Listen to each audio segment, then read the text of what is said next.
sorry for the late start. We make machines at times, they play fast on us and push us to get started only when they want to be functional. Thank God we are live and are going to be discussing what was planned for today's edition of Prime R. We are going to be looking at the series of wars that are taking place in Africa for decades today. We are asking the question, why they're becoming fashionable. Is that the only way we think as Africans that our problems should be solved? We also are going to be looking at what is happening in Ethiopia, trying to find out what is behind the conflicts out there. We are discussing this with our panelist, our consultant, Apostle Lambe Valentine Ngwa is in the house with us. We're glad to have you. Good evening, Cameroonians. Good evening, Mr. Liu. Good evening, Africans. We are on the African Eye, my major prime, the talk of the nation. We are here to discuss conflicts in Africa, wars here and there, instability, no peace in our continent. Who is behind all this drama? Stay tuned to your screen as we bring you vital informations. We also are going to be discussing with Andrew Natemi-Bako, who should be on his way. He's caught by traffic. He'll be joining us in the course of the program. But we also are going to be discussing with Dr. Herman Bamjo, experts on issues of conflict resolution. We are glad to have you once again this evening. Good evening. Thank you very much, Leo, and good evening to the panel. It is a pleasure of the program today to look at the conflict in Africa. Why is it difficult for us to resolve the conflict in Africa? And of course, we'll try to look at the conflict in Ethiopia. So I think that this program is pregnant with a lot of issues, with a lot of facts to be analyzed as far as the conflict in Africa is concerned. And just to note that, each conflict has a spillover. So as we discuss, we'll eventually learn more about these spillover effects of conflict in other countries. Okay. Just to advise that seemingly there is a phone on the table you are using. Doctor, out there in Bamenda, can you just take that phone away so that it does not interfere with our discussions out there? But we also are going to be having the participation from Boya of yes, Tiku Felix is a very active member of the civil society. He's going to be contributing to these two topics for this evening. I will start with you, Apostle Lambe Valentine Ngwa. What's happening? In the past, we learned of wars of conquest in Africa.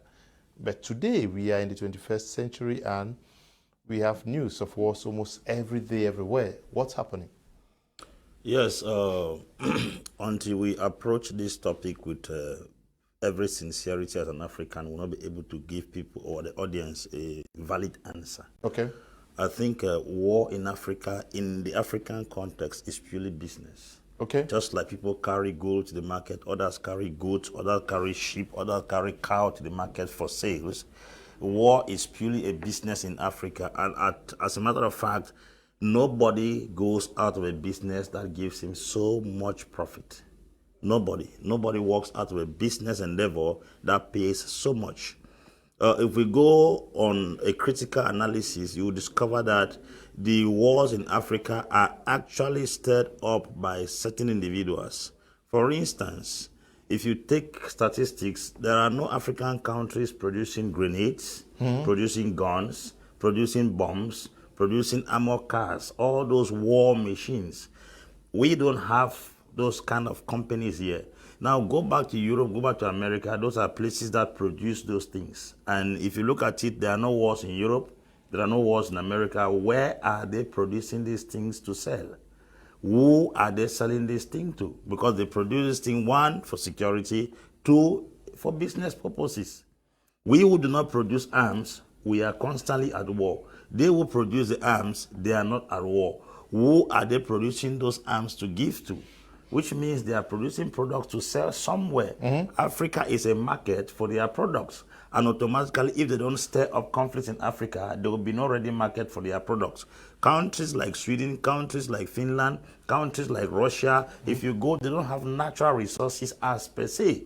They don't have the gold, the manganese, the bauxite, the uranium, the cocoa, the coffee. They don't have those things. How do they survive? So let you understand that their technology, which is to produce all these weapons, are a means of livelihood. That is what keeps the economy running. Since Africa is the market where they must sell this product, and if wars don't occur or conflicts don't rise in Africa, there will definitely be nowhere for them to sell this. So when they produce these arms, they will definitely look for where to sell it. So when they spark off controversies in Africa amongst African leaders, it causes confusion. Then guns are now demanded either by militia groups, pressure groups, or separatist groups. Now they sell this product because it is a business. As long as wars and guns continue to smoke, their businesses are going on very, very well.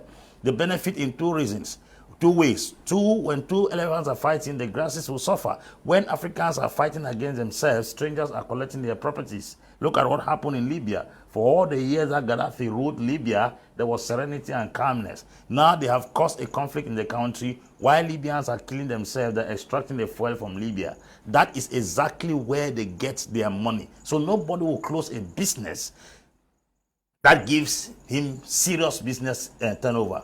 In addition to that, all these organizations we have in the world that claim to be mediators of peace are resident in Europe and America.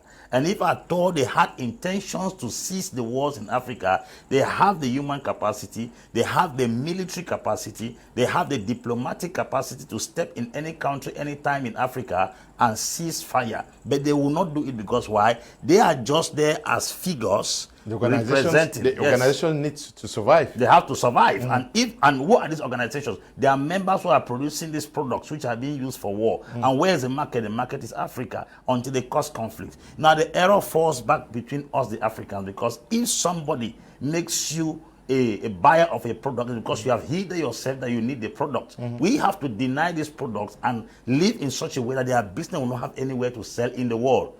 That is where the challenge stands. Now, coming to look at what is happening in Africa, imagine that in Central Africa right now, there is a challenge.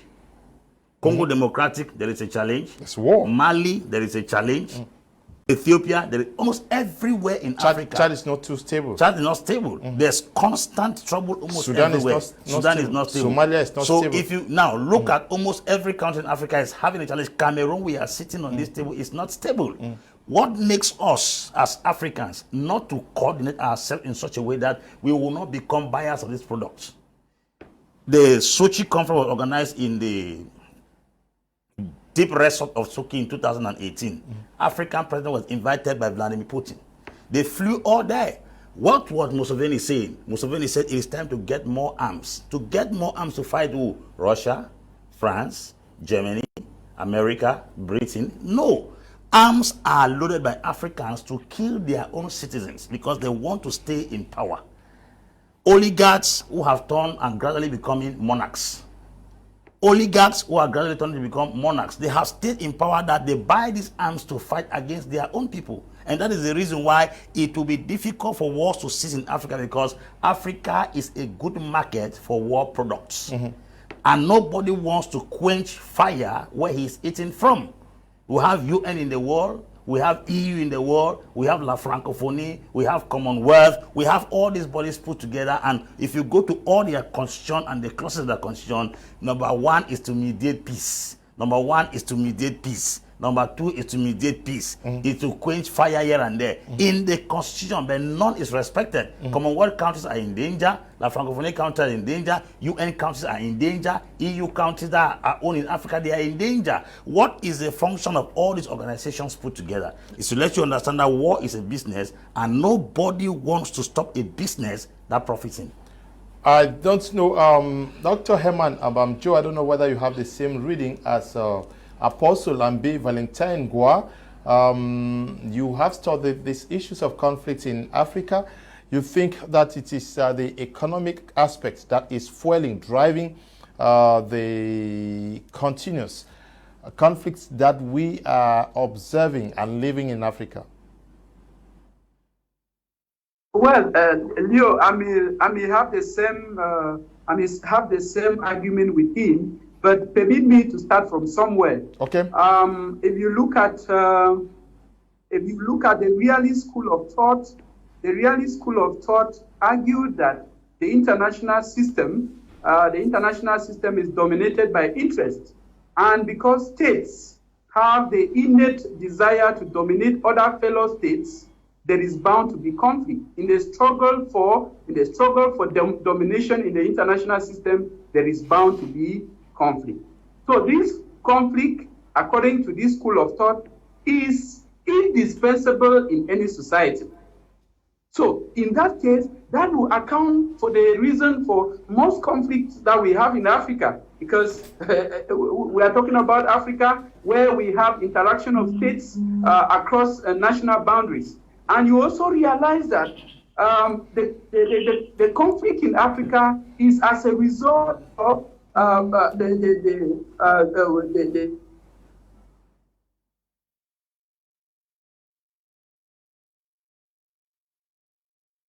Okay, issues with connections are there. If he's there, just let me know, Eli. I'll get back to you. We've just been joined by Andrew Ateme-Bako. I'll be welcoming him straight away and asking him where these conflicts are coming from. Can we say that it is also because of the situation, economic, very difficult situation? Many Africans live in misery, and because of that might cause anger and then pushing them to pick up arms to wanting to get what they lack? Mr. Komlona, the conflicts we are talking of in Africa is not at the level of the governments. It's not at the level of our leaders and our administrators. It's not at the level of the African Union. It's at the level of the common people. Yes. So this tells us that there's a condition or there's a structure which has been put in place which affects the functionality and the mentality of the people. And these are the structures that creates a division, creates civil conflicts, and creates what I call nepotism, how will I call it, tribal wars and all of that. When you have created a situation whereby you keep people in a particular condition for a certain period of time, you should definitely expect rebellion. And I think that's exactly what is happening today in Africa because of the poverty, because in areas where people are hungry, money commands respect. And when they are left in that kind of situation for a long time, what happens is that they begin to fight among themselves. Let's take a very good example, like some of our roads. Let's use Cameroon like a very good example. Like look at the Douala road. Majority of the roads, when the government had the intention of constructing those roads, they gave the population the intention that the roads were going to be very big, where 2 vehicles can move on one lane and 2 on the other side of the lane. But at the end of the day, when the roads are being finally constructed, we realize that we get a very small road where when a truck is passing, it already occupies almost the entire road. And now the road users begin to have congestion, and you begin to have traffic, bike users, and then you start having people fighting among themselves.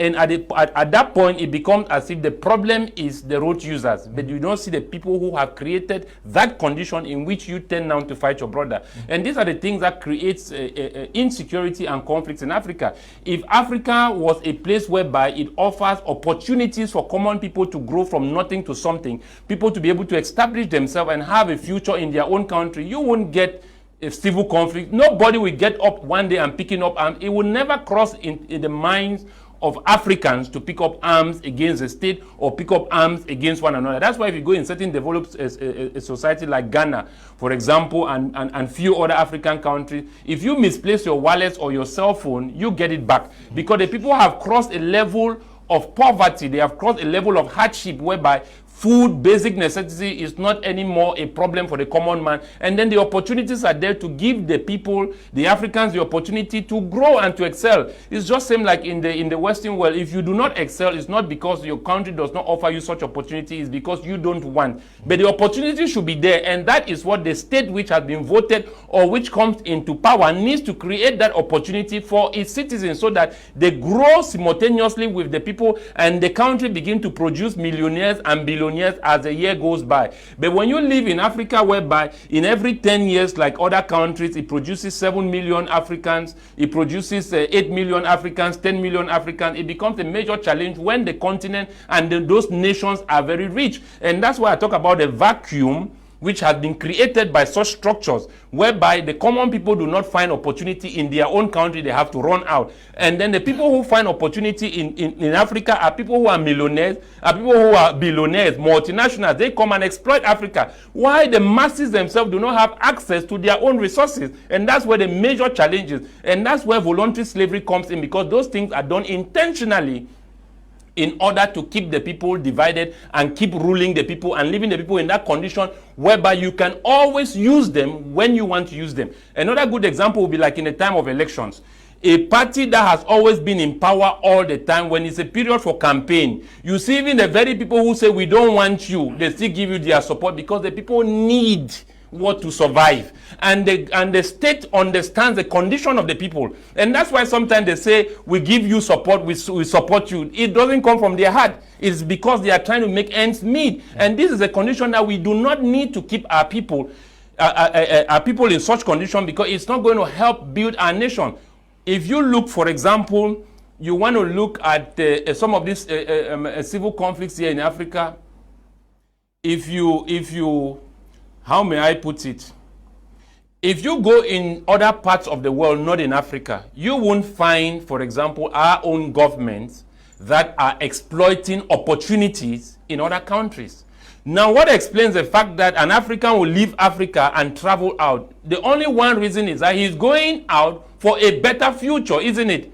And because your country does not offer that opportunity. And this is the same thing when we have multinationals in our own country. The reverse is true. They are here to exploit the country. But now what does the state protect?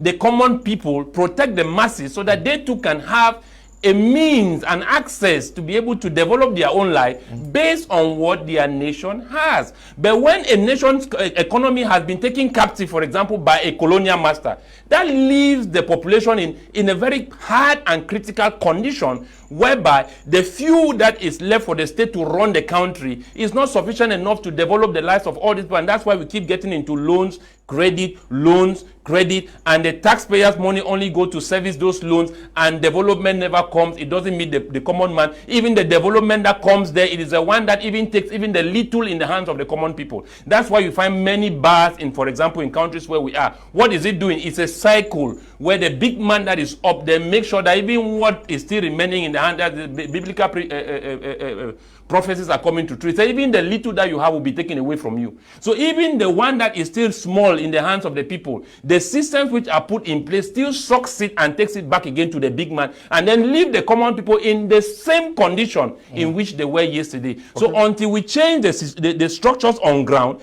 these insecurities in Africa will never stop. And that's why I say that until the multinationals leave Africa, breeze and a fresh air will not come to Africa, because they are blocking that space, and they are using majority of the African governments and leaders in creating the safe passage for that exploitation. That's why the people don't get, and that's why their government do not reflect the people. How do you represent a people, and then as a matter of fact, you look so well dressed, you flourish in wealth, you swim in money, and the people you are referring to or the people you are representing are living in abject poverty? That is a major challenge. The resources are limited. Let's take the reaction of Tiku Felix from Boya.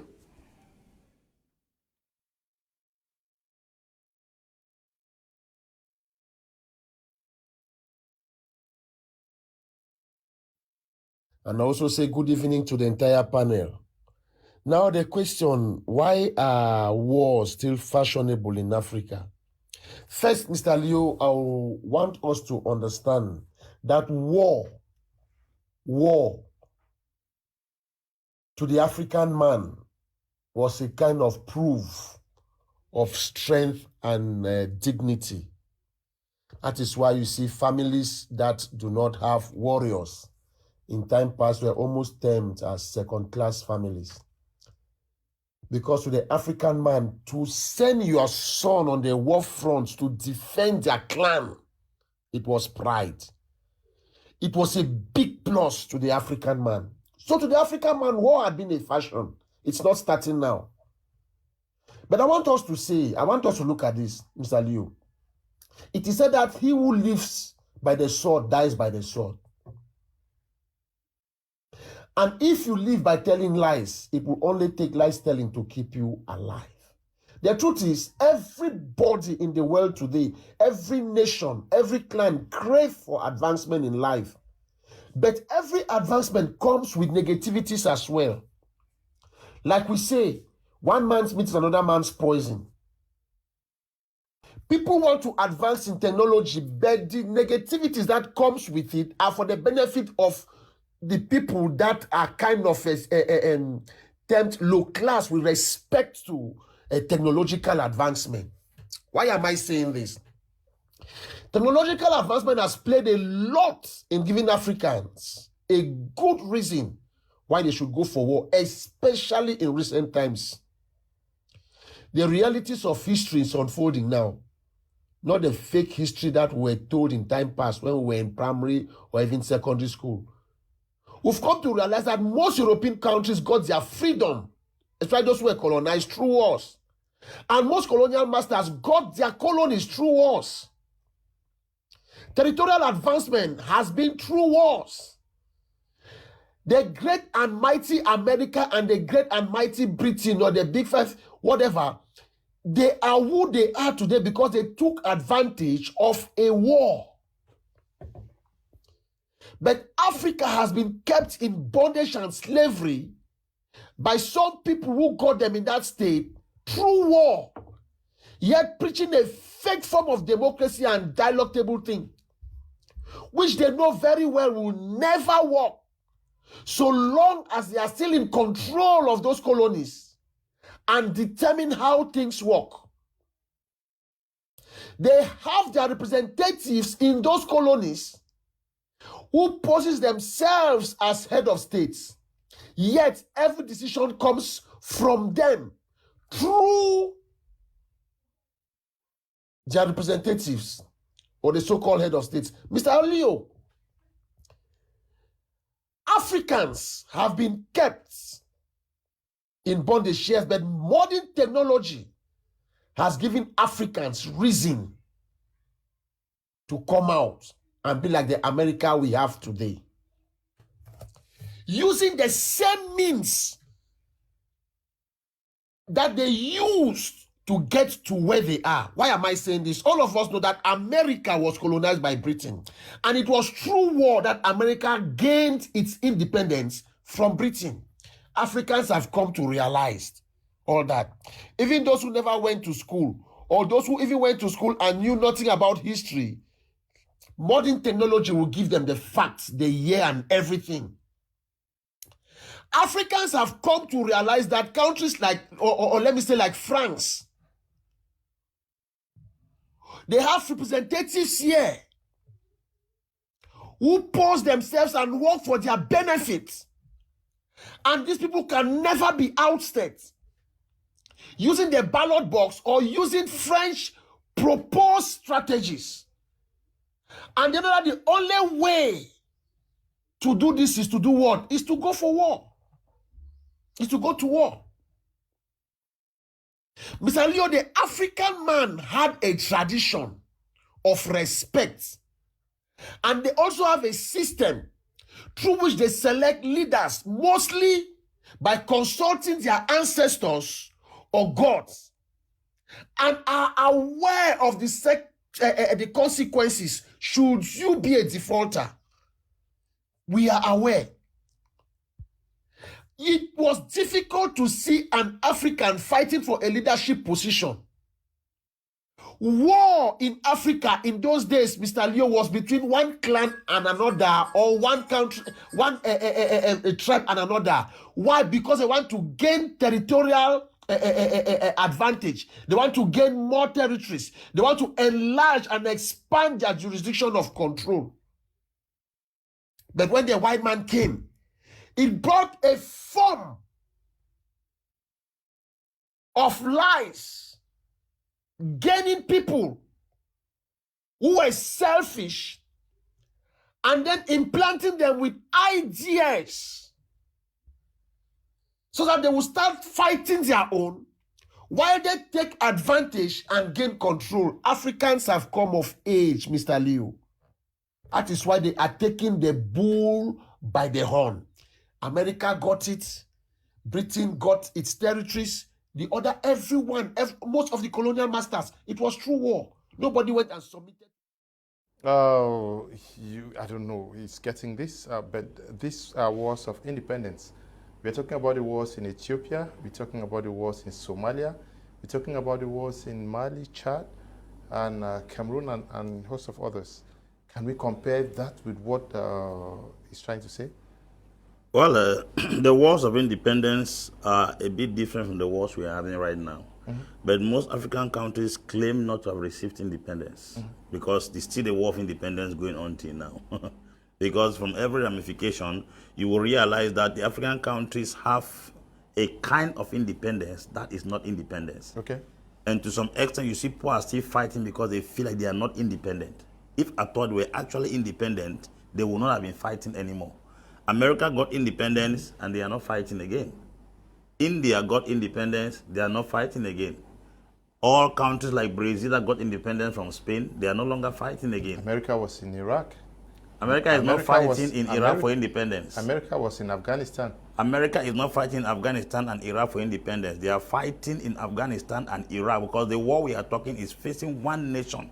But these African wars are fighting within ourselves. That's what I'm saying. You will not hear Ghana fighting Cameroon. You won't hear Uganda fighting Malawi. You will not hear, if Iraq is fighting America, it's war between two nations. But we are talking about Africans, Gambians fighting Gambians, Cameroonians fighting Cameroonians. So I'm asking whether what we are talking about could be compared to what Tiku is talking about. Tiku is talking about wars of independence. That's what I'm not sure that's what we are talking about here now. No, it's the It same. continues. Okay. It's the same. Okay. It's the same. So This independence. Ethiopia is fighting for independence. The Tigray, Tigray, it is a okay. portion of the people. They are looking for their own independence. Okay. In southern Cameroon, it's the same thing looking for independence. That's the problem we are talking Okay. about. So we are talking about this war is because there is no true independence in this continent. Okay. If there was a genuine independence in this continent, we would not be fighting ourselves. And because there is no true independence, the people who are kept as leaders do not have the independence to give the opportunity for every member of their country to enjoy the resources. So the presidents, their hands are tied. In order to act according to the command of their colonial master, they are offending a portion of the masses. And when these masses get annoyed, they now pick guns and start fighting the same state. Apostle and Valentine, should we still be blaming the West today Why not? Yes. for the wars we are fighting? No. Let me balance the equation here. We are not throwing the blame completely on the West. Exactly. A portion of it goes to the West, a portion comes to us. This portion of the West is because the West has not allowed the colonies that left in Africa completely, thereby putting the presidents in power at the tight corner. The presidents also on their own part, they are also greedy to the extent where they don't manage even the little resources given to them to manage their economy. If at all the West is taking 60%, the 40% that is left in the hand of the president was supposed to at least make sure it is evenly distributed. But he gathers a few persons who sit in a cycle. People are stealing money, embezzling money, and grasping the resources at the expense of the common man. The common man, out of anger now, is left with no choice than to pick arms and start retaliating. And so this war is tied. It has a root of not independence, and then the affection of the incomplete independence is affecting now the masses down. So what we are saying is that the West is still playing a very strategic role in keeping us in all these wars today. Like I said here earlier, the West market for arms is Africa. And nobody produces materials that does not look for a market, and it can never stop the source of his gain. The European countries producing all kinds of weapons, where are they selling those weapons? Because they are not using it to fight. There's no war in Europe. They are not fighting in Europe. Where are they selling those arms? They are selling it in Africa. And if Africa is a market, nobody can go and close down a market where he's selling his products. That's what I'm trying to make people understand. So our leaders, bad leadership, which is greed, self-centeredness, egocentric nature of our leaders, is contributing equally to the bad behavior of the West influencing those leaders. That's what I'm trying to explain here. So, considering the war that he's talking there, the war of independence, those are the wars that were fought in the past to gain autonomy. We have not gotten that autonomy. If we had that autonomy, then we will not be fighting like America. We will not be fighting like India. will not be fighting like Britain. Look at what is happening right now in Mali. Those successive coup d'etats in Mali, as a result, because of the masses are not feeling okay. They were forced to kick out the power in question in order to give the opportunity for the masses to decide. What is happening also in Central African Republic? In Sudan. Sudan, they have kicked out Abdallah Hamdok, who was the prime minister, interim prime minister, to take power in order to do what? To give opportunity for the masses to enjoy. The same thing goes to Guinea. Alpha Conde has been kicked out of power because he sits in power and the Guineans are not enjoying anything. Now, look at what has happened right now in Central African Republic. Bouazizi was kicked out of power. And then suddenly that woman, Catherine Pwaza, came to power, interim. Then now we have Faustin Touadera. Touadera now is trying to secure the interest of the people by looking for somebody who has a better deal than the former colonial master, which is Russia. Escaping from one slave master to another slave master, whose own deal is better. Just like what is happening now in Mali. Mali is running towards Russia. Why? Because when Africa were looking for independence, Russia was the country that supported most of the African countries to achieve that their partial independence. Russia armed most of the African countries. Nkrumah was attached to the Soviet Union. David Dacko, Soviet Union. Those people were attached to Soviet Union. Sekou Touré, Soviet Union. Modibo Keita, Soviet Union. They had a Soviet Union mentality. So Russia was helping them. Fidel Castro also helped during that time. Cuba. Which are all Soviet Union, they are communist people. Communist countries, now, yeah. if you look at it critically, so they are preferring Russia because Russia seems to have a better deal than the other countries that have first of all colonized them. But that doesn't teach us because we want total independence.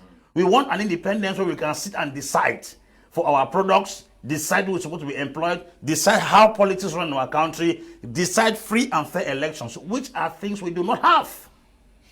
So the war that Mr. Felix is talking is the war of independence, which they fought and they had. What we are fighting now is still the war of independence indirectly, because we are not independent. Okay, we are not independent by your WhatsApp. This one says, permits me submit to you that wars are still fashionable in Africa because we have proven to be a fertile market for ammunition. Leonard, do you know that 5 top key members of the UN Security Council are the major producers of arms? They cause conflict so that they can find avenues to sell what they produce. We have to stand on the guard and denounce all forms of external influx to thwart and maim our continent. Tata Elvis is writing from Yaoundé. Leaders must not fail those who elect them to lead. War continues in Africa because of poverty. A rich man can't carry gun to fight. Pilo is writing from Kumba. Good evening to you, Pilo. Good evening, Mr. Liu and crew. You want me to read something from the Facebook page, which says, why always blame but the West? The West gave you good opportunity to study and have PhD, yet you can't apply the knowledge. Let Africans share their responsibility. Why are other places prosperous? Leadership is the key of any success or failure. Okay? Thank you for that contribution. Good evening, Mr. Kumlenat. I like the topic and enjoy Apostle Ambi and the panel and also Mr. Atem. They have very frank and hit the nail just at the head. Prince Ebong writing from Tombell. Good evening to you, Prince. Now, I'll get to you. Dr. Herman Bamjo, if you are there, I pray that the network should permit you go through with your delivery. Are we also witnessing another scenario, another Cold War scenario where we have a clash of civilizations in Africa? The Russians are trying to position themselves, and the West is also there, and the East, led by the Chinese, are also in Africa, and each are trying to play their game from behind with actors who are our brothers and sisters. Well, Leo, I want to tell you that the foreign policy of China, the foreign policy of the U.S. Of recent is changing, and it's changing because of what Africa is to the world. And that is why one president wanted, without Africa, there is no France. And I want to tell you that, Leo, if you look at the conflict in Africa, you realize that the inequitable distribution of natural resources account for all of these wahalas that we have in Africa. Why are we saying this?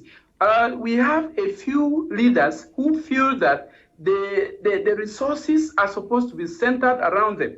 We have some leaders who feel that they are the ones who may live in or stay in power for as long as they want.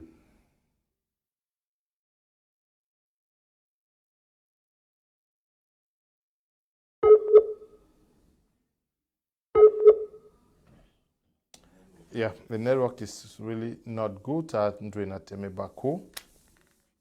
Can we see another scenario, Cold War scenario, that is being played out in Africa as we speak?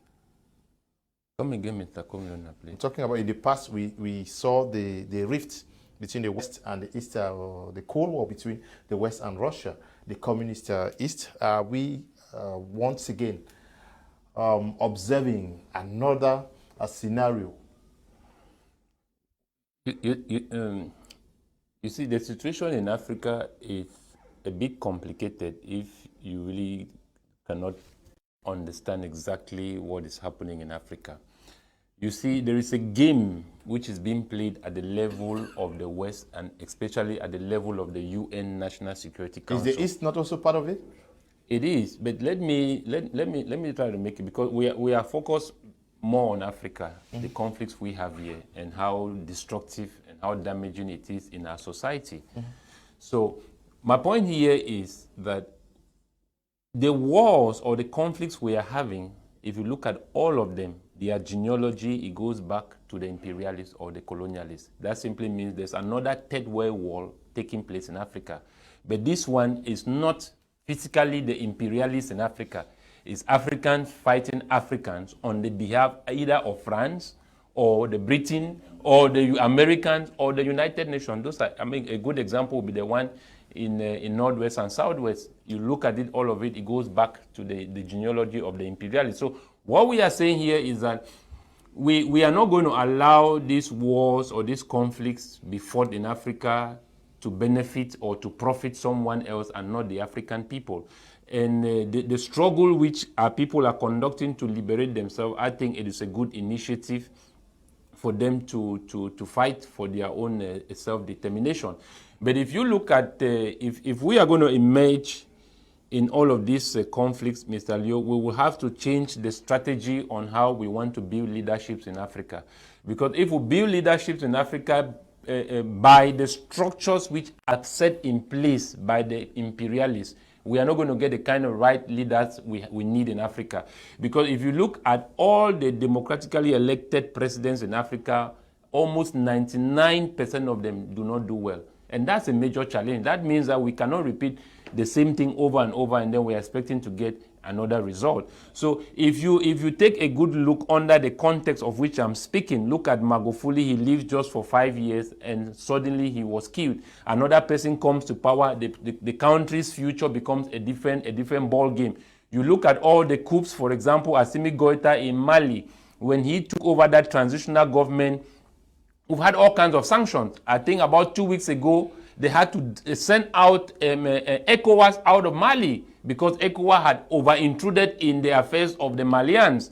And you come to realize that if we continue this road of building leaders at that level, we are not going to have leaders that are going to reflect the people. If you look at the way like people like Paul Kagame, Magufuli, and Sankara, and Gaddafi, and many others who sprang among the people who grew, leaders that grew among the masses and they grew up with their people, such leaders do well. And I think that if we begin to re-strategize and change the strategy on how we want to appoint our leaders, it's going to help Africa in getting the right leaders that are going to stand with their people and their people are going to stand with them. Because right now, the major problem in Africa is that we have leaders and administration and governments that do not have connection with the masses. that means that you are not leading the people, you are serving the interests of another person. And when you are talking of a shepherd, there must be sheep that you are leading. There must be people that you communicate with. There must be people that you are building your nation together with. There must be people that you rely in order for you to get a good and the right sense of leading the people. But this is not what we have in Africa, because the structures that are put in place are not designed by us. They are designed by the UN, and they said you have to follow this procedure. And all the leaders and presidents we've had there, they have not done well. That is a simple truth. None have reflected the people. So what do? We need to go back to what I think one of our colleagues was talking about. In our culture, we believe in you select a leader from either you get from elders, from ancestors who guide you to appoint a leader. It's the same thing in America. It's the same thing in China. After the votes, people have gone out to vote, the electoral college has to still sit down and then decide. That means that the state still now calls on the elders to choose the president. The same thing in China. 2,980 persons are consulted and say, what president do we need at this point in China? And they have to decide. And this is how we feel that coronating or ordaining or appointing or electing a president should be should be a secret thing. When we have chosen our president, it now comes openly as a celebration, but we cannot go out publicly. It's like a man who is having a sexual intercourse with his wife on the public, in the public. We need these things to be done privately, and democracy does not give us the chance to do such things, and that is why we are not getting the kind of leaders that we need, which are causing all of this insecurity, because the communication between we are Africans, we are in Africa, we know what we are talking of. We do not have communication with our states. The nation resources, which is being controlled by these people who are there on the behalf of another person, which is not their own people. We don't have communication with these people. Okay. How do you live in a society, Mr. Kumlunath, where government officials are passing? The whole road has to, everybody has to leave the road as if we are expecting Jesus to come from heaven. These things have to change, Mr. Liu, if we are going to move on as a people. It has to change. We are going to take a short break to continue after.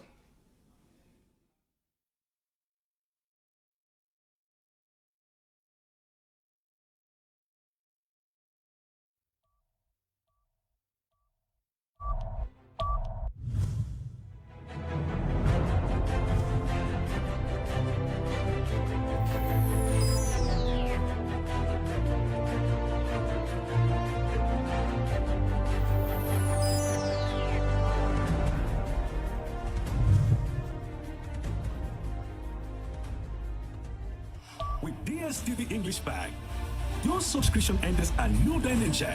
It's so nice. It's so nice. Movies, series, novellas, emotions are more deeper in English language. That part is a little dramatic. Enjoy La Liga from the front row and the Premier League in immersion.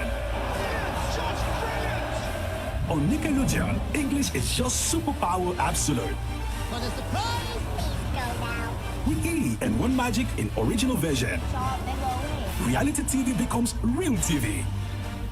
And on African News and Discovery, News and Discovery shines worldwide. Post new programs with a DSTV English Pack option of Canal Plus and its 15 premium channels.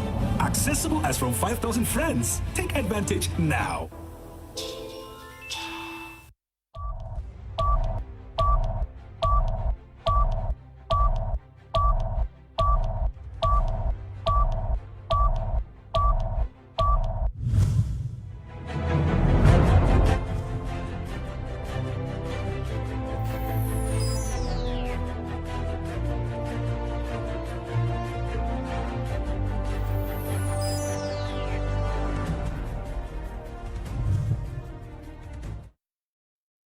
Welcome back. You're watching Prime on My Media Prime. We are going to continue with that same topic. Apostle Ambe Valentine-Ngwa, he was raising an issue that a minister or a big official is passing, and the community will have to be taken completely out of the way because the minister is passing. People also disgruntled because of the extreme class distinction and the inequitable distribution of the resources. I'm talking about the wealth of nations. You know, I said something once that when the British came to Africa, they used the chiefs and the funds in those days to relate with the people because they had touch with the people. They could feel the pains of the people. They came out of the people. In most of our African cultures, chiefs are caught and hidden, and then they show them the secrets of the place. Then the people who are going to coronate you as a king, definitely they have some oaths they take with you, which you climb in the place of leadership. They hand you to the people, which means you are coming from within the people. You understand the worries of the people. You understand the plight of the people. You understand the difficulties of the people. But today we have leaders who are being appointed. They are not in touch with the people they are sent to. They are in touch with the people who sent them. I repeat, they are not in touch with the people they are sent to. They are in touch with the people who sent them. There are presidents whom you call certain places in their country, they will not know. You call Kikaikilaiki, they won't know. You call Etam, they will not know. But they are presidents of that state, of that particular nation. You call Meluf, they will not know. You call Kikaikom, they will not know. You call Pharaoh Edio, they will not know. You call Diamare, they will not know. You call Lom Njerim, they will not know. You call Bafakabalwe, they will not know. But they are presidents of that nation. But they know the names of streets in France. They know the names of streets in Switzerland. They know the names of streets in Canada. They know the names of streets in America. But they don't know the streets of villages in the country they are running. That tells you they are more in touch with those who sent them than being in touch with the people they are being sent to. So this class distinction, do you know that there are people we have not seen in this country physically, but on television? But in the days of Thomas Isidore Sankara, Prime Minister of Burkina Faso 1983, faced and criticized the government, arrested and kept under house arrest. His friends organized a coup d'etat and put him in power. From 1980 to 1987, almost every Burkinabe had access to Sankara. He drove bikes in the streets. He touched the people. He went to sites where they were doing constructions. I can tell you of many African presidents, their nation, citizens of their country, have not seen them physically like this one-on-one. How can you be a father to a people? They cannot have access to you. There's a lot of demarcation. There's a class structure. The case of Libya was different. Libya was a country where when you give birth, there is a particular amount of money paid by the government, which means the country was not known from the television. They were known from family cycles. Any country that does not have head count of its citizens at a family cycle, except when they are doing population census, that country is not in touch with the citizens. When you going to go to, when in Libya, when you go to the when you are when you are out of the university, you are not working, they are giving you a particular amount of money. That is to let you understand that the state is in touch with the masses. There are some things that a nation does, you will know they are linked between them and the masses. But there are states where you can live in that country for 30 years and you are unable to see your own president, I mean the father of the nation. It tells you the gap between the haves and the have-not. Another bad thing in Africa is betrayal. Amilcar Cabral said, and I repeat, when Nkrumah died. Nkrumah died of cancer of the throat in Romania. Amilcar Cabral said the cancer of betrayal. That Nkrumah died of the cancer of betrayal, not the cancer of the truth. Why do I say so? The people who rose up in this Africa to give Africa a facelift, it was only Africans themselves that betrayed. They are accusing Nkrumah to have declared life president in 1964 in Ghana. So when he flew to Vietnam, they organized a coup d'etat and told him not to come back. From there, he flew to Guinea, where one of his sons was named Sekou Nkrumah, after Sekou Touré of Guinea. He stayed there. He wrote many things about Africa in Guinea, and he was working as a co-president in Guinea with Sekou Touré. Why this level of betrayal with people who know they have interests at heart? Nobody could kill Magufuli if not some people from Tanzania. If things are carried out very well, that's a betrayal. Nobody could ever kill Sankara if Blaise Compaoré was not there. Why do Africans make themselves so vulnerable to kill even the ones who want to give a facelift? So we have wars in Africa from different fronts. Different fronts. We have Cold War and we have wars with ammunition. The Cold War in Africa is stronger than the war with guns. The Cold War is the one that somebody's interest is more important than the interest of the state. where people will choose to kill a man that does what benefits the whole state and to occupy the office for his personal interest. I said one time on a program, I said, we are in Africa. The men who respect constitution, they are killed. And those who violate constitution, they are kept in power. How do you explain that? That Idris Deby Itno dies. The constitution is violated. The son takes power. He stays in power. Magufuli was given the opportunity to violate the constitution and go to third term in office. He refused. He was killed. I'm talking about people who are respecting the constitution, they are dying. And the ones who violate it, they are alive. Presidents keep changing constitution. Museveni changed until he said there is no term limit. From 1987 till date. He first of all say it's 5 years. From 5 years, it's 7 years. 7 years, there's no term limit. That is the poor changing because they are alive. And then the ones who respect constitution, they're the ones who are killed. How do you explain that? The cancer of betrayal. It's the Cold War in Africa that sparks the guns. Because the war doesn't begin with guns. It begins with division. It begins with strife. It begins with hatred. It begins with jealousy. It begins with betrayal. It begins with greed. This Cold War, until we treat the onus of this Cold War within us, we can never stop the guns from smoking, because we have a cancer in Africa, not the cancer of the blood. It's not leukemia. It's the cancer of betrayal. And until this war called cancer of betrayal is treated as spelled out by Amilcar Cabral in the day of Kuma's death, that was his speech. He said, there is a cancer in Africa, and that cancer is the cancer of betrayal. If we don't stop it, guns will never stop smoking. Andrew Natime Bako, is that what we have to do? Stop the cancer of betrayal? But is it also a fight for control of power? Because when we see these tribes is in power today, the other tribe thinks that it is my time also to take power, and we see people fighting each other because they want to take power and possibly bring development to their region. Well, I'm glad he laid that foundation, because the way it is in Africa, the people who want to serve Africa do not live long, are the people who don't want to serve Africa that do live long.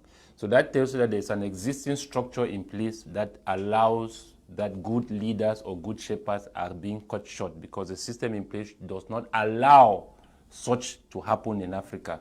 You see, and that is why, in adding to what he was saying, you see, if you look at in the Christendom, for example, especially in the Pentecostal world, you realize that a lot of people have come to the reality of how demons influences the lives of people. Even though those demons cannot be taken to court, they are not physically seen. But by some spiritual understanding, we are aware that they are spiritual forces that do influence the lives of many people. And in true experience, we have seen that they have a lot of role to do with humanity and human beings. Now, this leads me to explain the fact why Africa is the way it is and why we are having this cancer of the throat. It's because of the presence of the multinational. How do you explain that in 19 countries, America alone has 29 military bases of armies in Africa? France has, I think, 10 or 15 in its own colonies. 15. So add to that of America 29 military bases in Africa, including AFRICOM. And then France has 15 rather, in 10 countries.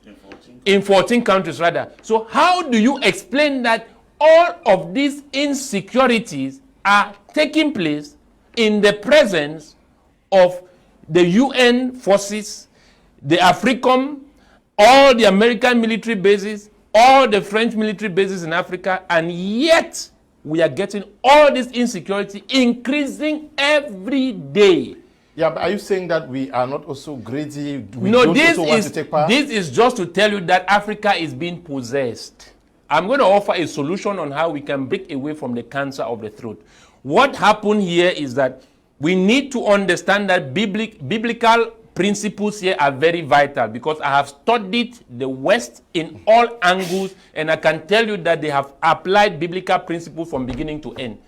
Else, they will not succeed in Africa the way they are succeeding. And until we understand that the universe or this world is governed by spiritual laws and principles which if you do not apply it, you will suffer even though you are innocent. And that is what we know as a truth of the matter. So what they did before in the beginning was separating Africans from Africa. That is a biblical principle which says that a house which is divided against itself can never stand. Whether you like it or not, apply the principle, it works. Whether you are a good man or you are a bad man, as long as the principle has been set in place, you will get the desired result.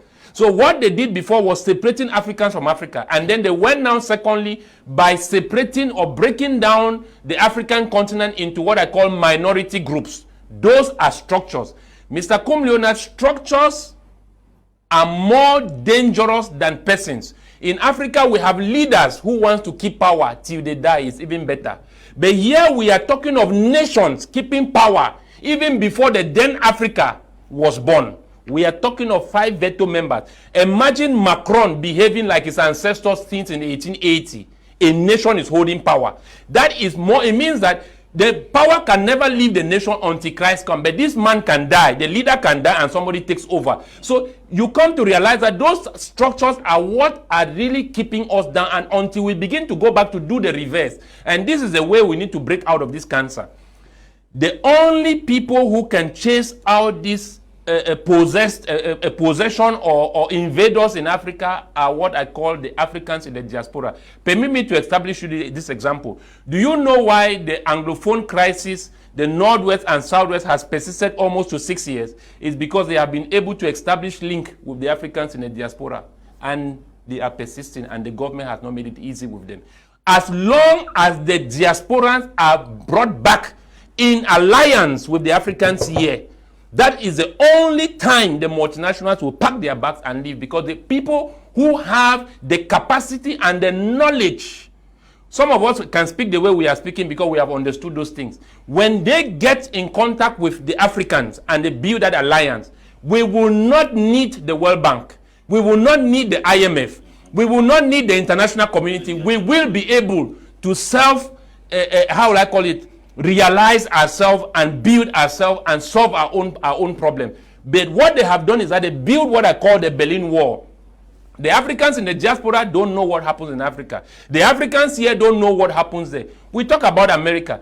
Almost about 40 million Africans in America alone, and they are not treated well by the Americans. Then the Americans want to tell us that they love Africans or they love the world, the people integrate, that they are complaining that of the central government committing crimes against humanity. I will tell you that all of that is nonsense. So they are here to protect their interest, and it is that interest which is causing this cancer of the throat. How do we take away this interest? We need to get back ourselves together. That means that the Africans in Jamaica, we need to get in alliance with them. The Africans Americans, we need to get in alliance with them. The African in Europe, we need to get alliance with them, because Africa is broken in 3 parts. We have the Africans in Africa, we have the Africans who traveled out of Africa who are abroad, and then you have the Africa whose ancestors were taken out of slavery. We need to establish back ourselves in order for us to gain what I call that sovereignty. Let me get some messages. Darlington writing from South Africa. Mr. Elio Apostle Ambe is making sense in South Africa. When there is a problem like murder, the president will call like 15 family names without reading from a book because they are connected to the people. But in Cameroon, that's a lie. You will never see the president of South Africa working with God because they know they are covered by the people. Good evening to you, Nanje Richard, and to you, Fondon Richard, Albert BB. Good evening to you, Ate Gopt Mark Knight. Good evening to you, MK Swiru.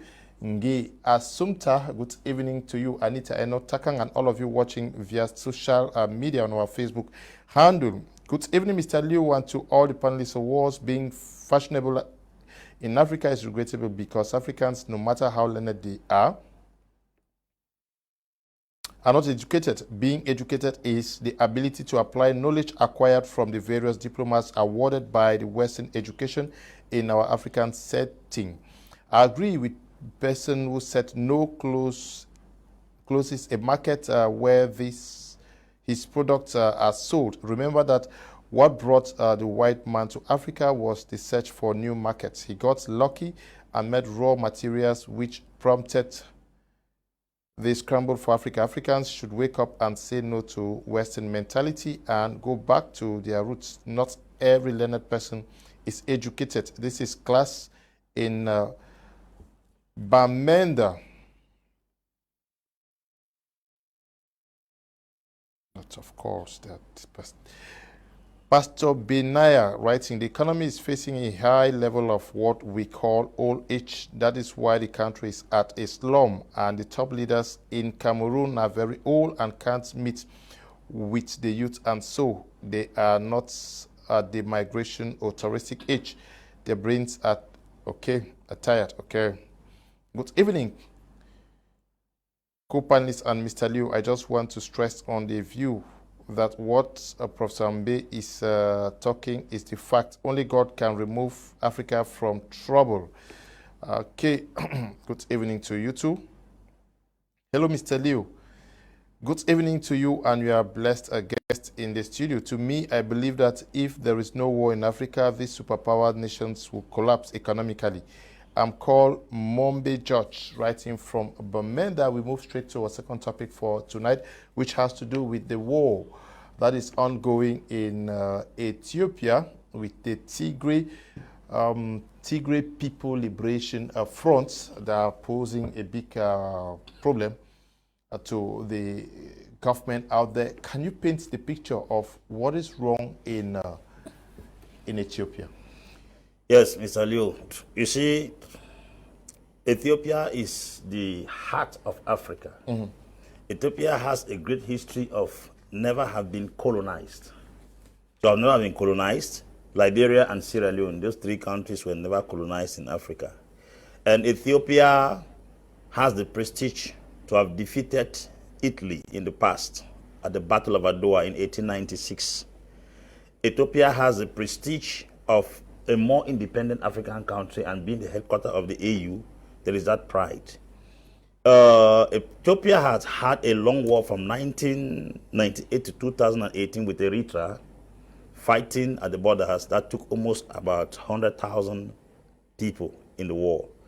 When Abiy Ahmed came to power, 18 months in power, he was able to resolve the crisis. Abiy Ahmed is coming from the Oromo clan. Ethiopia is made of three major clans: the Amhara, the Oromo, and the Tigrayans. Mm-hmm. For the very first time, a man from Oromo is taking power.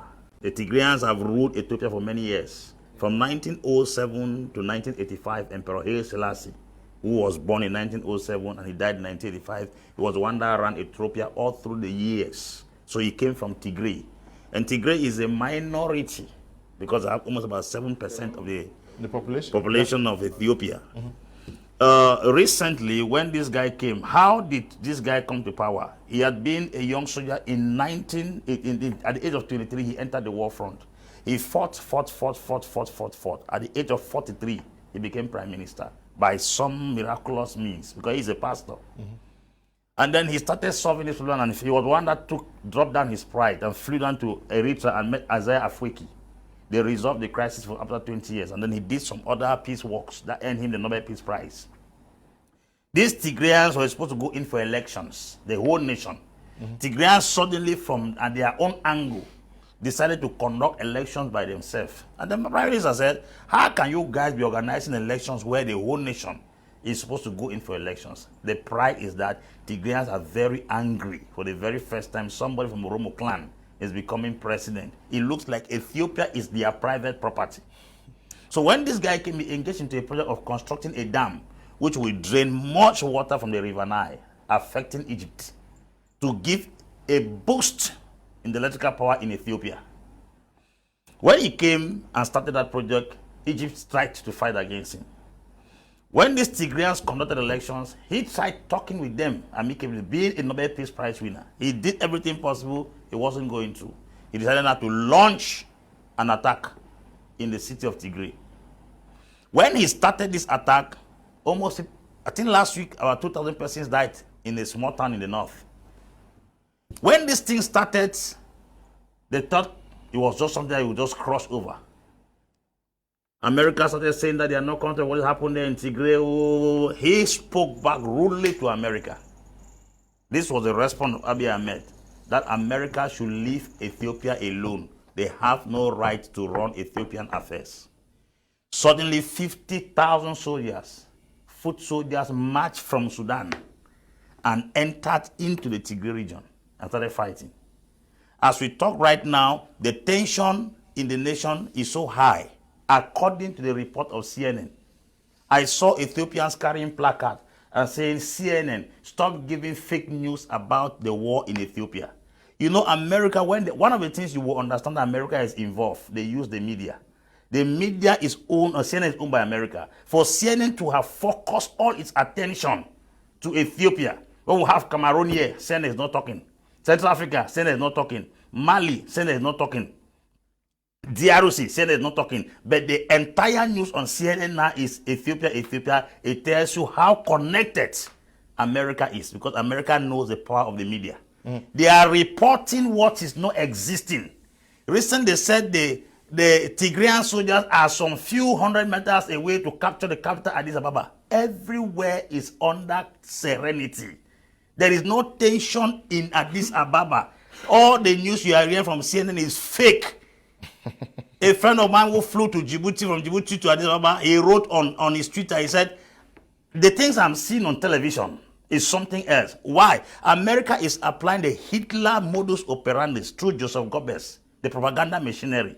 When Goebbels said we have captured the Rhineland, when he had not reached Rhineland, he said he has walked over Paris and he has already captured Belgium. Okay, let us... Mr. Liu, let me land. Let me land. Those of you who are following the Ethiopian crisis, don't follow CNN. They are not trusted. They are just there to destabilize Ethiopia because Ethiopia is doing something that is going to benefit the whole continent. Okay. That dam. Yes, let's get the first reaction to this topic from Tiku Felix from Buea.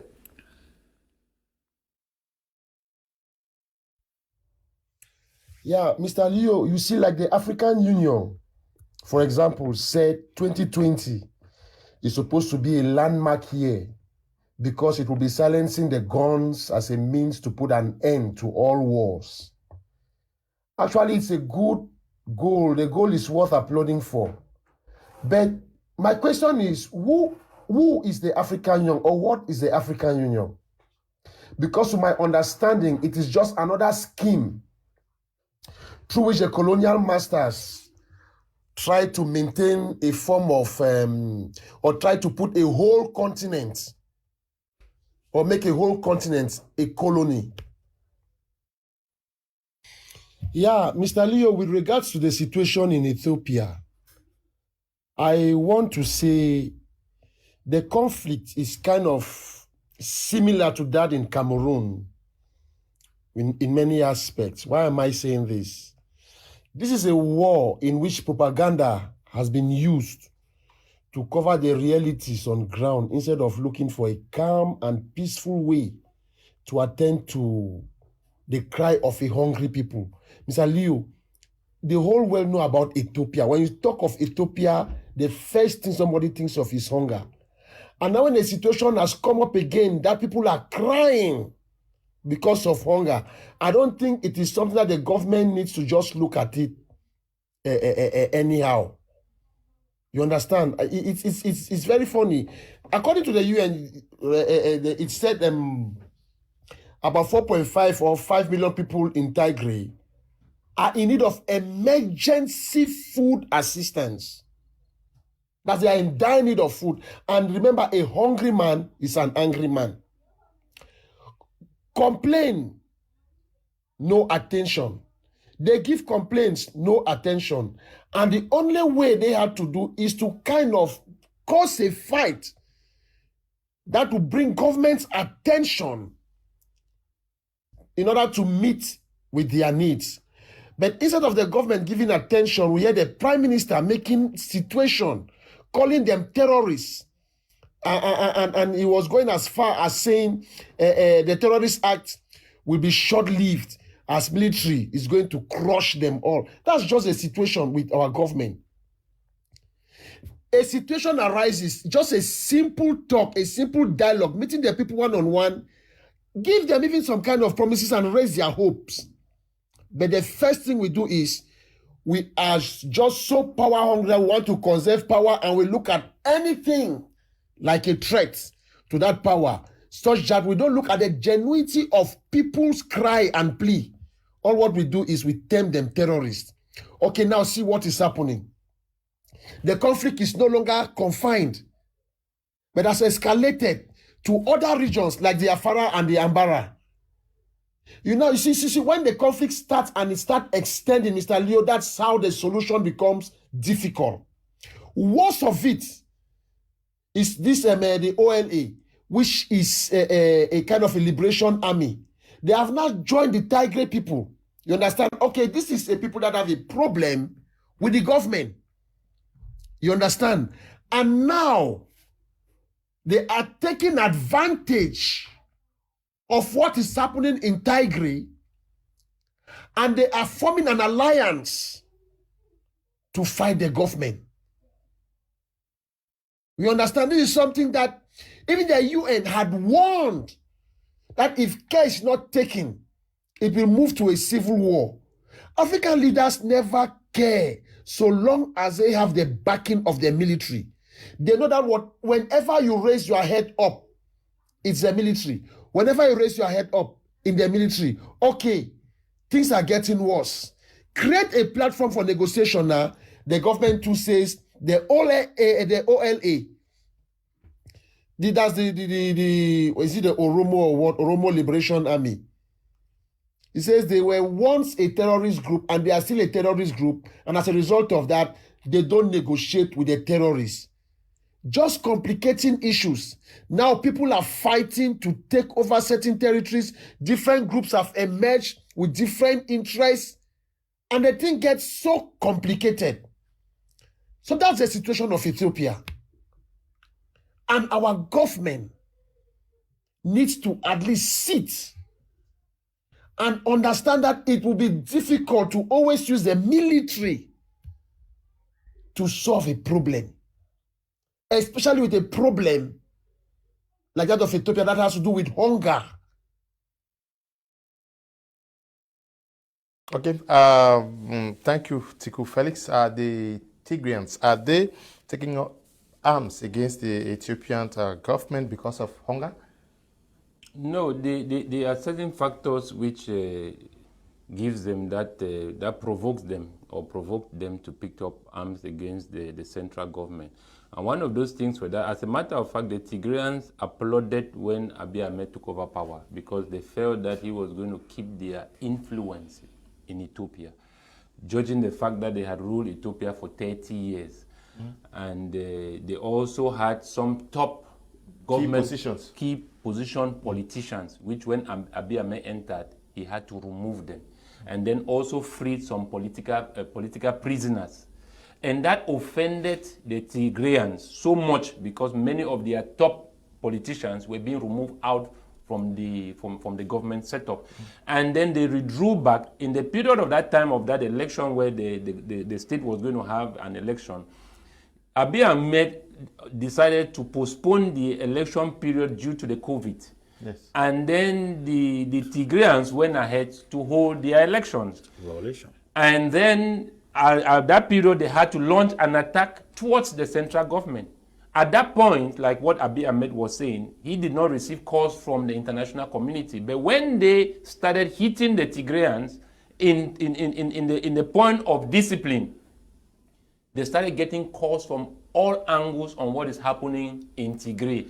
But like all through that, the CNN and the BBC is talking of the advancement of the troops right up to Addis Ababa, Abiy Ahmed says he has not received any calls from the international community, which simply means that they are in support of the move of the Tigrayans to the capital city. And this is also another clear sign to tell us that really we do not have an African Union in Africa, because you cannot have a war that is brought over to the doorstep of your house and then you seem absent at home. As a matter of fact, African Union has not offered a word. This is just to tell you that the African Union was here or came up in 2002 was to protect the interests of the imperialists in Africa and not the Africans. Because the African Union itself has troops. What are they doing? They are not doing anything. So Abiy Ahmed, like I kept saying that each of all these nations are run individually and they are kept separately to each other, because he seemed to be standing alone, same as Mali, same as Guinea-Conakry, same as Sudan. They all seem to be standing as an island and allowing the international community to start laying all kinds of sanctions. We are talking about over $143 million dollars that is going to Ethiopia to aid the people in Tigray. But majority of Ethiopians and Africans do not understand that 2 decades ago, there is an existing treaty which states that, which is non-renewable, that America is in control of all the natural resources of Ethiopia. And then there are companies, from what the statistics shows, do not pay tax in Ethiopia, and the tax evasion alone per year rises up to 2.7% GDP. So this is a huge exploitation going in, and you are talking of $143 million to go in for as aid. And that's what kept Tigray in power. When you are ripping out almost everything out of Ethiopia, and they knew, like, this is the major interest why the apostle was talking about the CNN going out and making propaganda on the behalf of America, is because America knows what is at stake.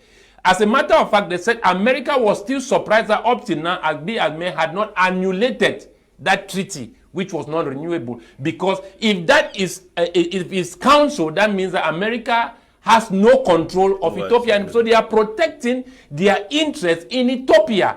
We are talking of 2.7% GDP. A year of tax erosion and tax evasion alone of their companies which do not pay tax in Ethiopia. And then what do you expect the AU to do? AU sits quiet because AU is there in favor of the Americans. That's why AU does not talk. That's the capital of the African Union, which was constructed by the Chinese, a free give of $200 million.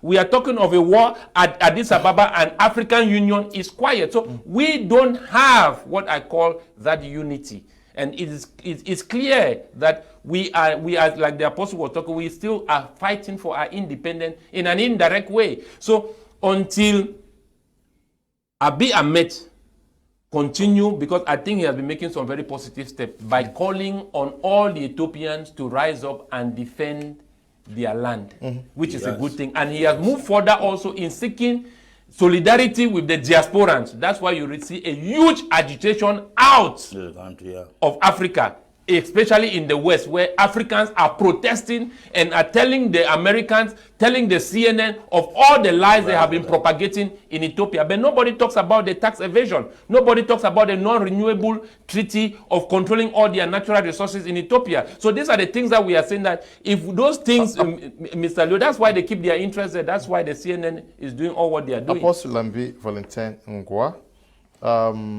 Tiku Felix talked about the fact that the people are hungry and they want food, and the government is responding in a very violent manner. But why don't we see the focus more on the power tussle of a people who want to conserve power, knowing fully well that, like you said earlier on, Mr. Abiy came to power in 2018. 2018, yes. And then started engaging some reforms, and normally stood on the toes of many persons. But to know that Ethiopia, since 1994, is a federal state, runs its federal system, a federal system in which ethnic groups control, I think how many? Just 4 ethnic groups control 10 regions. So it's more of a power tussle. Yeah, it's more a power tussle. That's why I'm letting you understand that the Tigrayans have ruled Ethiopia for 30 years plus. They have been in charge of power from 1961. They have ruled Ethiopia for many years. So it looks like that treaty was signed between the Tigrayans and Americans more than the Tigrayans and the Ethiopians. And that's the reason why they stayed in power for too long.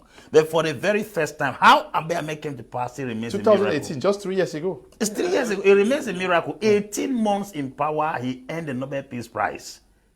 And the Tigrayans were the one in power when the Ethiopia-Eritrea war prolonged for 20 years. They were the ones in power. So he came, and then what he did was that he was too flexible and accessible, to the extent where he rallied all pressure groups in the country to come back and stand as political parties. Nobody was arrested, maimed, tortured, or maltreated when Abiy came to power. That's the reason why the Nobel Peace Council in Norway sat down and looked at his leadership capacity and said, you deserve a Nobel Peace. Nobody has ruled for 18 months and earned a Nobel Peace Prize. And after he came and got that thing, this stirring started in Tigray.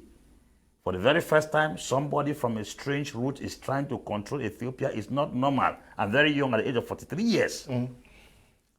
When he came now to power, that was when these guys became very offended. And they were angry. Then elections were supposed to be conducted in 2020, the month of July. When the time came, he said the COVID-19 is serious.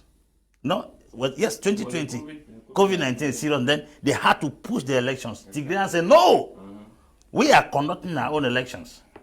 So when they conducted elections, he didn't still react. He moved towards them, tried to make peace, tried to talk with them. They said no. That was when they went and attacked a military base in Tigray. That was when he said, but they have crossed that boundary. He now took steps now to start attacking them.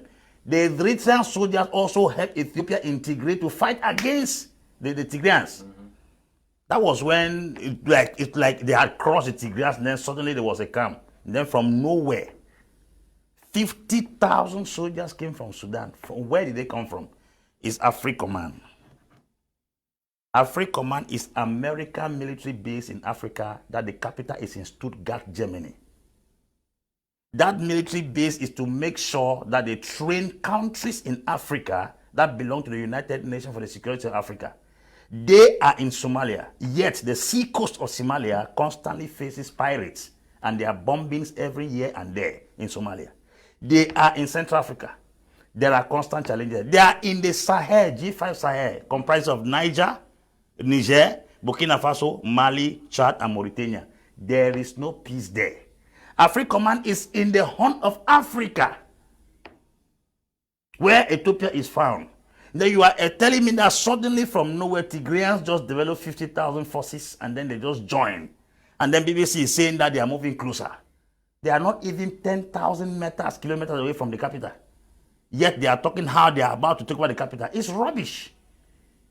For the information we are giving you, those of you who are listening here, nobody is taking over Ethiopia. Abiy Ahmed is a leader who has left his record in the short time in power. And now the greed is that Egypt and America are collaborating because of the dam that he's constructing. That dam will reduce much water from the Nile. So there is an anger there. So when they say there is hunger in Tigray that is causing the people to react, I'm wondering if the hunger suddenly just came in Tigray. Ethiopia is a country that has many challenges. Food shortage has always been a reason. Somebody said the reason why Ethiopia is strong in the air is because the land is unproductive. They have come out the best airlines in Africa on almost 3 different occasions. They have about 100 aircraft that are running across the nations of the world because their land is not fertile, so they have decided to go on air. So the hunger stuff in Tigray is not a new story. The Oromo also are hungry. The Amhara also are hungry. Everybody in Ethiopia is hungry. The problem is power tussle, ethnicity, ethnocracy is what is killing us. I keep telling us that until we stop this ethnicity in Africa, we can never have peace. And considering the fact that the people who are ruling right now have never tasted power in Ethiopia. Go to Rwanda. Paul Kagame is a Tutsi. It's not a Hutu. You go to Cote d'Ivoire. Alassane Ouattara is in the minority north. So how do you explain? So let them not go and say it's a matter of hunger. It's a matter of ethnicity. And the interest of the West in Ethiopia is the reason why we have this spark in Ethiopia right now. The Tigrayans think that they are ancestors of Ethiopia, that they have the right to the ancestral stool, which is the presidency, to stay there. And for your information, the Ethiopian president is a woman, but it's very silent. They have a president. Ethiopia has a president, is a woman, but very silent.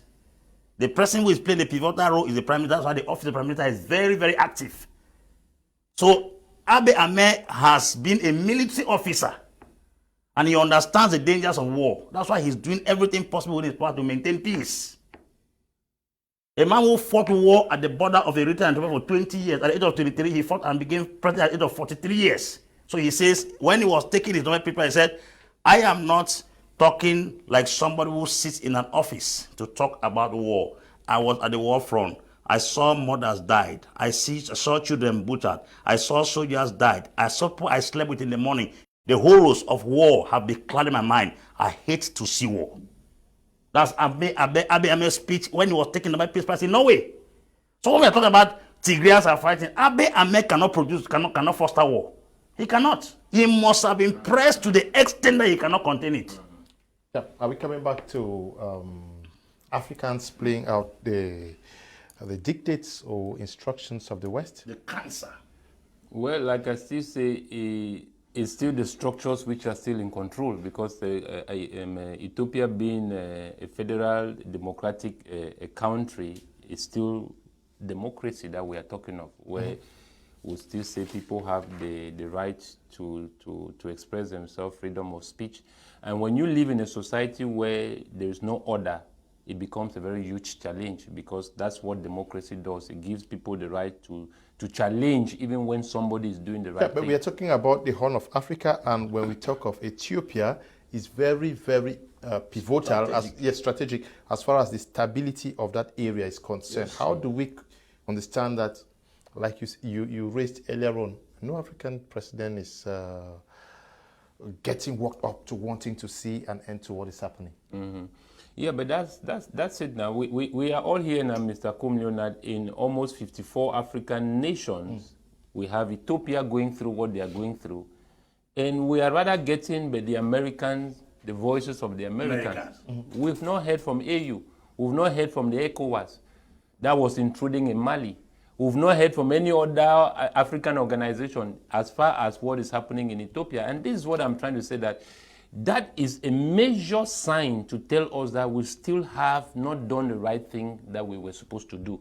And one of the things that I noticed about Abiy Ahmed was that what he did was the fact that he was able to get all the political opposition leaders and then brought them all together in one place where he could build build what I call some level of consensus in such a way that all of them can be able to develop their nation collectively. The Tigrayans refused attending that meeting. They were the only people. They backed out. Yes. They were only people who did not attend that meeting. So, like what he was saying is that Abiy Ahmed must have been pushed to the wall, and that's what. And this is where the international community wants to get him. They want to put him on a panic, get him on his knees, because now we are talking about sanctions. They are talking about crimes against humanity, human rights. What have we not heard of sanctions and allegations that they are building against the central government of Ethiopia? So at the end of the day, is this what we call democracy double standard? You talk of democracy and then you are intruding in what is happening in Ethiopia. That is not democracy. Allow the people to decide themselves, and that's the position of Abiy Ahmed, and they understand that the steps Abiy Ahmed has been taking in Ethiopia can free Africa, because that dam we are talking of, Mr. Kome Leonard, has the capacity to generate electricity in the entire Africa. That is a simple truth. So it's that same project, he requested funds from the IMF or the World Bank. They refused funding that project. And he decided that the Ethiopians themselves were going to build that project. And the Ethiopians decided to pick up that project. Do you know that humanitarian aid that was going right down to Tigray had ammunitions in bags of rices and other stuffs that were being sent from abroad to go to the people of Tigray to go and rescue the food crisis there. They create this condition and begin to make as if they are trying to help the people of Tigray. They don't love Africans. They are here for their own interests, just like what we have been talking about. With all their military bases in Africa, what are they doing here? What are they doing? That is a question. They are not here for the Ethiopians. They are not here for the Africans. They are here to protect their interests, and they are here for the resources. And we need to learn and understand that these are the moves they are taking. And that's why I still go back to say that when we get leaders in power, we need to get the kind of leaders who will go into power and begin to create the alliance that I keep talking about with the Africans in the diaspora. Africa is still not a place where it can be called a home for all Africans in all walks of life. But we need to create a union, either the OAU, but not the African Union, a union that represents the interests of both the Africans at home and Africans in the diaspora. But what we are seeing today in Africa, Mr. Kome Leonard, at the level of our leadership, it's like a man who wants to acquire his father's property without considering the fact that the father has other children. These are leaders have been running Africa individually as a private state-owned company in the absence of their own people and representing the interests of other people, and they do not by themselves seek collaboration and unity among themselves. What is happening in Mali, Mali is standing alone. What is happening in Sudan, Sudan is standing alone. They are laying sanctions in Sudan, Mr. Kumliona, only because the plan that they had with the former transitional government has been altered. And this is what we are saying, that Africa, with the structure in place, does not permit good leadership. Imagine a man like Abiy Ahmed, a young man who knows the suffering of his people. Look at the kind of problem they have put before his doorstep. It's very challenging. And this is what we are saying, that we need Africans to get to the point to know what is happening in Africa and learn to stand behind good leaders. This is very important. We cannot be in a nation where you can compare two things, Mr. Kumliona, when something is bad. But when something is good, you don't need to compare. You just need to stick with that is good, because that's what you need. And when we have leaders that have interest for their people, we don't need people to oppose them.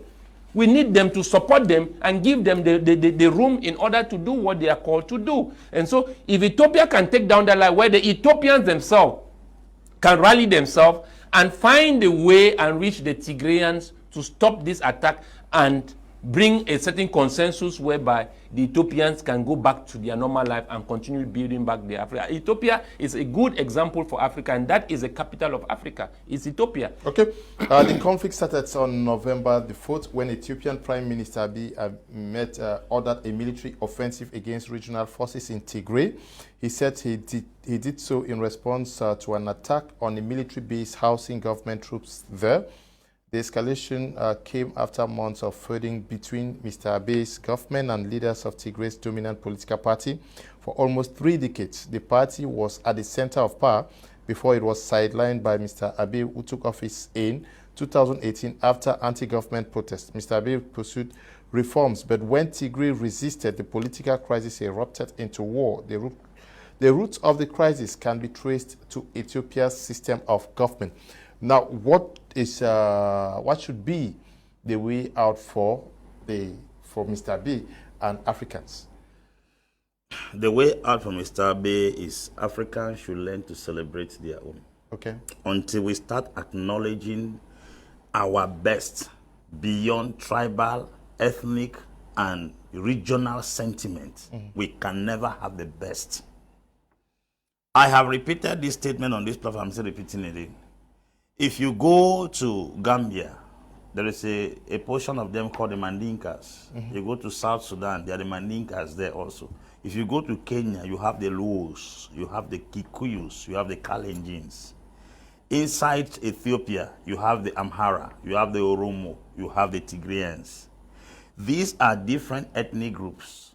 Until we suppress ethnic sentiment and go after the best, who works for the interests of the entire nation, and we stop regionalism, tribalism, ethnicity, and nepotism, we can never and ever transform Africa.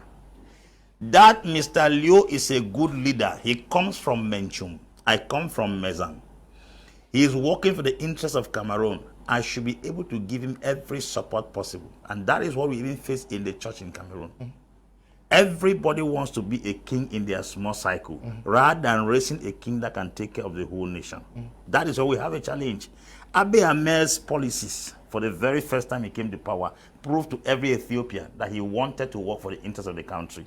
When most people take power, the first thing they do is to confront their enemy and annihilate them. But that is not what Abiy Ahmed did. He instead assembled all pressure groups, brought them down, Oromo Liberation Front, Tigray People Liberation Front, and other pressure groups, that they should come back and set up political parties, and then they go for elections. He that wins the elections will democratically follow the president. Yeah, but when he made that call, the Tigrayans did not agree to it. That's why I'm letting you understand that Tigray is a minority in Ethiopia, but because of ethnicity, regionalism, nepotism, and tribalism is what is causing the challenge we have in Africa. You go to Nigeria, you have the Igbos, you have the Yorubas, you have the Fulanis. It is a matter of tribalism. I must rule. We have this serious challenge in Africa, because if we don't deal with this thing, the West takes advantage of our own disadvantages. If we did not have disadvantage, the West will not have an advantage. The enemy can only have an advantage or you have a disadvantage. And our disadvantage is, I repeat, regionalism, ethnicity, tribalism, and nepotism. Until we fight this sickness we have in the house, the West will always have influence. Do you know that the person that was used to kick out David Dako was his own cousin, Jean Bendel Bokassa? That one is not even ethnicity. It's not regionalism. It's familiarity. Another level of witchcraft in Africa is familiarity. We are not interested in the one that has a big picture. We are not. If you go to the biblical text of Saul and David, once David came to power, Bible said the women gathered. Says Saul has killed his thousands. David has killed his 10,000. It's to let you understand that even though you are sitting on the throne, we know who is the leader. In other words, not everyone sitting on the throne is the choice of the people. But sometimes the choice of the people are not even accepted. Because why? The ones who hold their own in power, it was Pierre Lemba who said that if we elect a thief from a particular community, the community will keep that thief in power because it is their own thief. People can judge other people's thieves except their own thieves. And this is where Africa is failing today, because we have the problem of who comes from our tribe. I want to ask, if Tigrayans are watching this program, what did Abiy Ahmed do that you guys insist him not to rule you? For the past 30 years that you have controlled Ethiopia, what is the impact? Water is still a challenge. Food is still a challenge.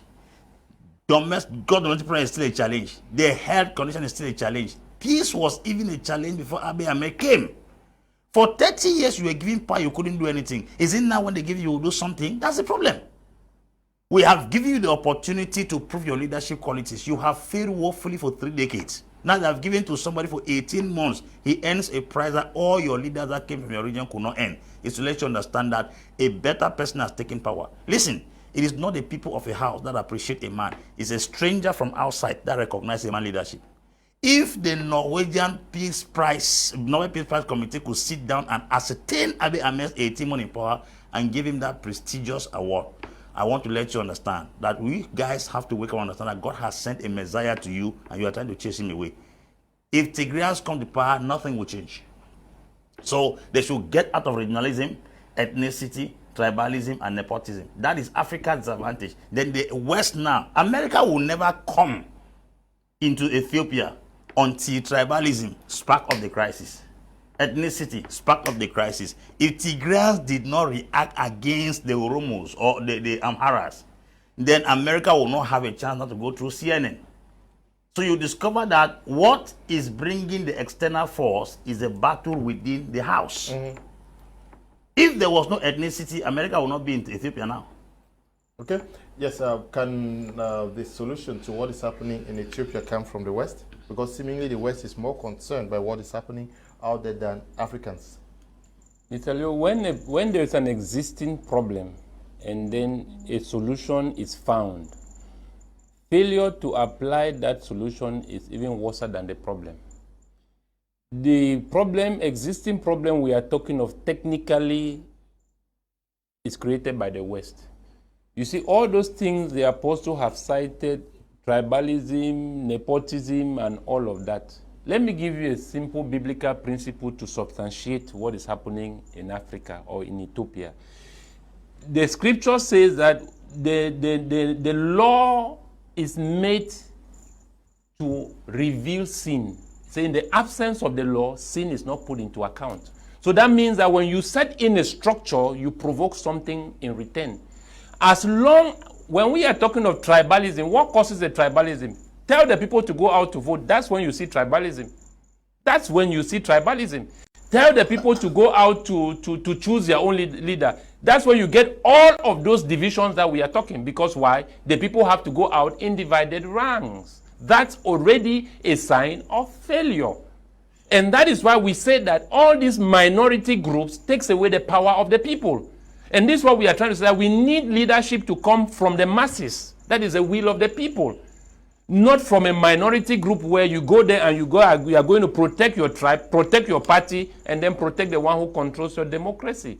Take out democracy, you solve the problem of all of those tribalism, wars, and all, because we will get leaders who go in to represent the entire nation. Do not forget that Ethiopia is the oldest African nation with the oldest Bible in the whole of mankind.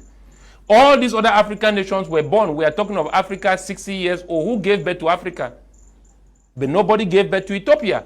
So Ethiopia is a very significant country in Africa that all Africans need to go out and support Ethiopia in this moment of crisis. The African Union has failed.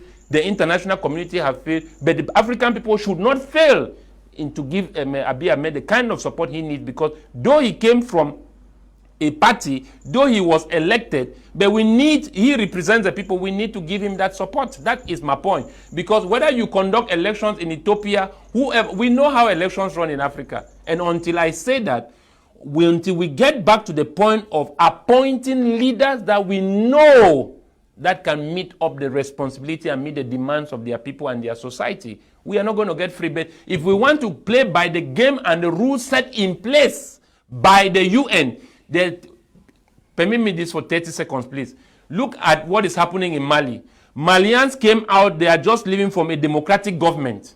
And then you are still telling them back again to go into another elections. It's like telling a man who has just left frying pan to enter fire. You are sending him back from the same place where he is running. Allow it. Assimi Goïta, for example, choose to be the president in Mali. What is the problem? I asked when Sankara took over power. Did they call for election? But he did well. So the idea of getting the people to go and choose will always create division.